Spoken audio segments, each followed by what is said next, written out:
Bonjour à toutes et à tous, bienvenue en ce mardi 24 mars et bienvenue sur cette première vidéo du jour. Aujourd'hui on a deux exercices à corriger, le FA36 que vous avez sous les yeux et le FA 82. Je ne ferai pas de vidéo pour le FA 82, je vous mettrai simplement à disposition le corrigé officiel, donc le PDF du corrigé officiel. J'ai rajouté deux, trois petites choses en rouge, c'est-à-dire que je vous donne le corrigé officiel de manière commentée.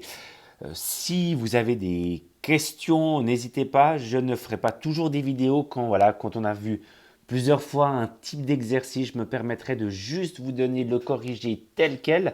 Par contre, si ça ne vous suffit toujours pas, c'est à vous de ne pas hésiter à me poser des questions. Alors, l'exercice 36, on va le faire ensemble. Le tarif d'un opérateur téléphonique est le suivant.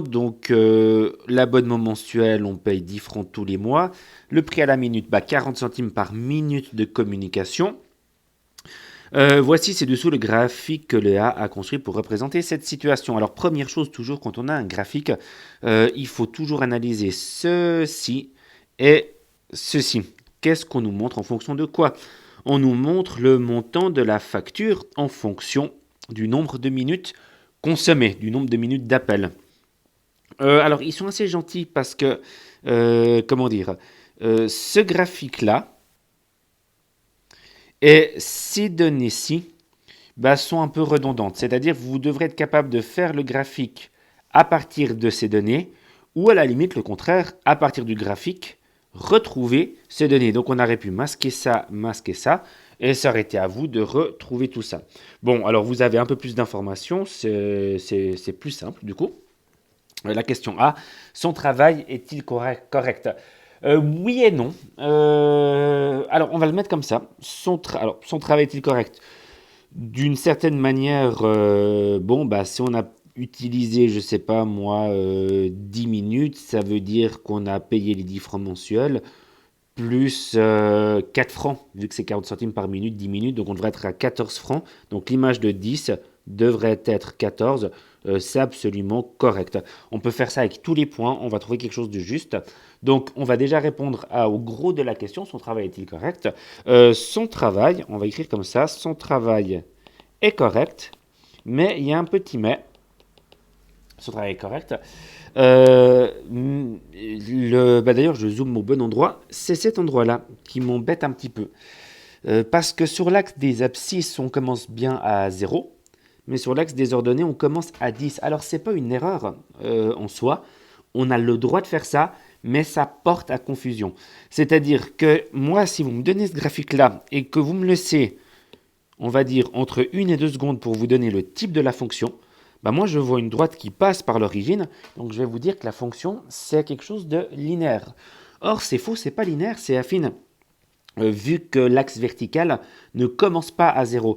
Si on avait commencé l'axe vertical à 0, d'ailleurs à la limite ce qu'on va faire c'est qu'on va le répondre dans le B, son travail est-il correct? Je vais faire le graphique qui aurait été idéal, 0, et on va mettre ici 10, 20, etc. Ça veut dire qu'on aurait eu une droite qui aurait commencé au point 0,10. Alors, elle commence bel et bien au point 0,10, mais le point 0,10, moi je préfère qu'il ne soit pas à l'intersection des deux axes. Donc, j'aurais préféré mon petit schéma en bas à droite que ce gros graphique qu'on vous donne. D'ailleurs, c'était aussi un peu le but de la question. Son travail est-il correct? Son travail est correct, virgule, mais il est préférable que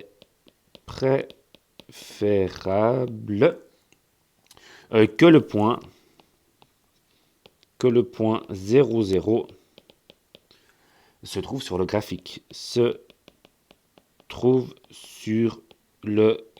Voilà ce qui est mis dans le corrigé officiel. J'espère que c'est assez clair.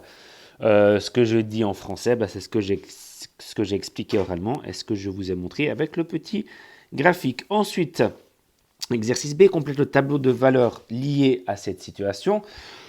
Donc, si on avait eu l'expression fonctionnelle, on aurait pu l'utiliser. Pour l'instant, on ne l'a pas. Alors, on va juste essayer d'aller dans l'ordre, voir si c'est possible. Nombre de minutes consommées durant un mois. Donc, c'est ce que j'avais dit. Si on a 10 minutes consommées, tchac, hop là, on va faire avec des petites flèches et on arrive à 14. Je change de couleur. Ensuite, le 16, alors du coup, c'est l'image. Donc, nous, on cherche sa pré-image. Donc, on va faire comme ça. J'arrive jusqu'à 14. Non, pardon. Je ne suis pas très précis. C'est pas 14, ça va un peu plus loin. Excusez-moi.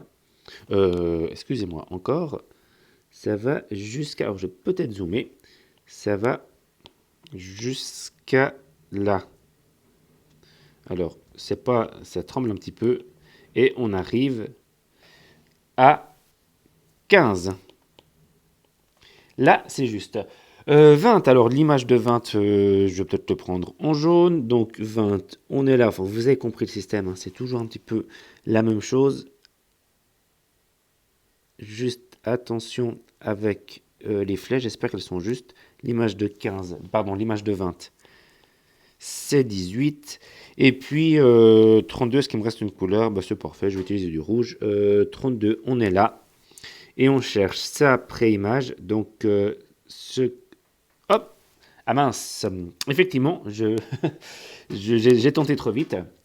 On ne la voit pas. Bon, alors on est un petit peu bloqué pour l'instant. Ce qu'on pourrait faire, c'est d'imaginer le graphique continuer et d'imaginer mon segment continuer. On aurait trouvé un point d'intersection, ça aurait été une possibilité. Ce qu'on peut faire, c'est déjà faire le C. Donne l'expression fonctionnelle de cette situation. Alors, cette expression fonctionnelle est très simple. Vous avez, alors on va écrire f de x pour être original. Vous avez ici, alors je vais le faire par-dessus, ça, c'est l'ordonnée à l'origine, donc quelque chose de x plus 10. Le quelque chose de x, c'est la pente. Et puis on voit bien, alors, si vous prenez sur votre graphique un point et un point qui marche bien, et d'ailleurs là, ça me permet d'expliciter ce que je disais toujours. Verticalement, c'est 2. Alors oui, il y a un seul carré, mais entre une graduation et l'autre, on va de 2 en 2. Et horizontalement, là on était à 30, et là on est à 35, donc ça fait 5. Vertical sur horizontal, 2 divisé par 5, ça fait 0. Hop là, excusez-moi, ça fait du coup 0,4. Donc 0,4 fois x, ou 0,4x plus 10. D'ailleurs, ces deux nombres, la pente 0,4, on la retrouve ici, et le prix de l'abonnement mensuel, c'est-à-dire le prix de base, bah, c'est l'ordonnée à l'origine.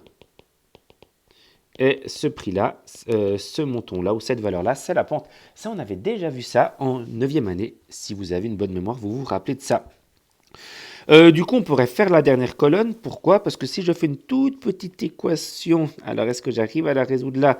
Quand est-ce que 0,4x plus 10, je cherche, bah, quand est-ce que ça est égal à 32? On fait moins 10, 0,4 est égal à 22, et alors je fais un trait peut-être un petit peu trop grand, voilà, on va faire plutôt comme ça, tchac, moins 10, et là, oupla, il manque le x, divisé par 0,4, alors 22 divisé par 0,4, ça fait 55, et on trouve ici 55. Voilà une des méthodes pour trouver cette case manquante. Question D, de quel type de fonction s'agit-il? Alors, il s'agit évidemment d'un type de fonction affine et pas linéaire, comme le système d'axe ou comme le graphique le laisserait entendre. Voilà, c'est tout pour cette vidéo. La correction vient d'être faite. Je pense que je vais mettre mon corrigé juste à côté en PDF. Merci beaucoup. Bon après-midi. Au revoir.